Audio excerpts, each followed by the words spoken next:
প্রত্যেকটা দিনের মতন আজকেও চলে আসলাম রান্না বান্না করতে। হ্যালো এভরিওয়ান, আসসালামু আলাইকুম। সবাই কেমন আছেন? আশা করি সবাই ভালো আছেন। আমরা আপনাদের দোয়া ইনশাআল্লাহ অনেক ভালো আছি। তো কে কোথা থেকে ভিডিওটা দেখতেছেন অবশ্যই কিন্তু কমেন্টে জানাবেন। চলে আসলাম মূল ভিডিওতে। তো আমি মুরগি রান্না করার জন্য এখানে মুরগিটা পরিষ্কার করে দিয়ে হলুদ লবণ মাখিয়ে রেখেছি। আর এদিকে আমি কড়াই বসিয়ে দিয়েছি মুরগি ভাজি করব বলে।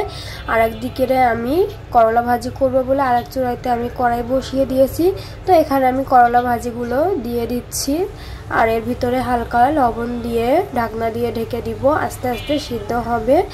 আর আরেক চুলাতে আমি মুরগি ভাজি করব, তার জন্য আরেক চুলাতে কড়াই বসিয়ে দিয়েছি। তো তেলটা গরম হয়ে গেলে আমি মুরগির পিসগুলো দিয়ে দিচ্ছিলাম এক এক করে। আর এটা কিন্তু মাছ যেভাবে ভাজি করে ঠিক তেমনই আমি ভাজি করে নেব। দেখতেই পারতেছেন মাশাআল্লাহ অনেক কালার হয়েছে, অনেক সুন্দর শক্ত হয়েছে। আর মাংসটা, মুরগির মাংস যদি শক্ত হয় তাহলে খেতে অনেক টেস্ট হয়। আমি ওগুলা তুলে নিয়ে এখন বাকি যে মাংসগুলো ছিল সেগুলো এখন দিয়ে নিচ্ছি, এগুলা ভাজি করে নিব। আর এদিকে আমি করলা ভাজিটা একটু নাড়া দিয়ে দিচ্ছিলাম, সাথে কিন্তু হলুদও দিয়ে দিচ্ছি। হলুদ দেওয়ার পরে দেখুন কালারটা মাশাআল্লাহ অনেক সুন্দর লাগতেছে। তো আমার মুরগি এগুলো ভাজা হয়ে গেছে, এখন আমি এগুলা তুলে নিব।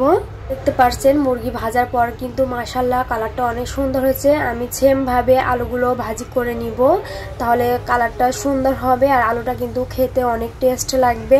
ওটা আমি 5 মিনিট ধরে ভেজে নিব, তাহলে কালারটা সুন্দর আসবে, দেখতেও কিন্তু অনেক সুন্দর লাগবে। আপনারা দেখতে পারতেছেন 5 মিনিট ভাজার পরে অনেক সুন্দর কালার আসছে। এবার আমি আলুগুলো তুলে নিব, মাংসর যে পিস রাখছিলাম সেখানে একসাথে তুলে নিচ্ছি আলুগুলা। দেখুন কালারটা অনেক সুন্দর লাগতেছে।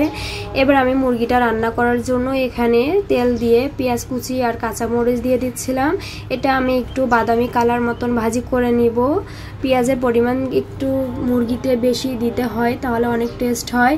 তো আমি মশলাপাতিও দিয়ে সব কষিয়ে নিচ্ছিলাম, যা যা মশলা লাগে মুরগির মাংসের জন্য সেটাই আমি দিয়ে দিচ্ছিলাম। তো কষানোর পরে আমি ভাজি যে মুরগির মাংসগুলো ছিল সেগুলো এখন দিয়ে মশলার সাথে মিশিয়ে নিচ্ছিলাম। আর দেখুন ভাজার পরে কিন্তু আসলে অসাধারণ লাগতেছে মুরগির মাংস।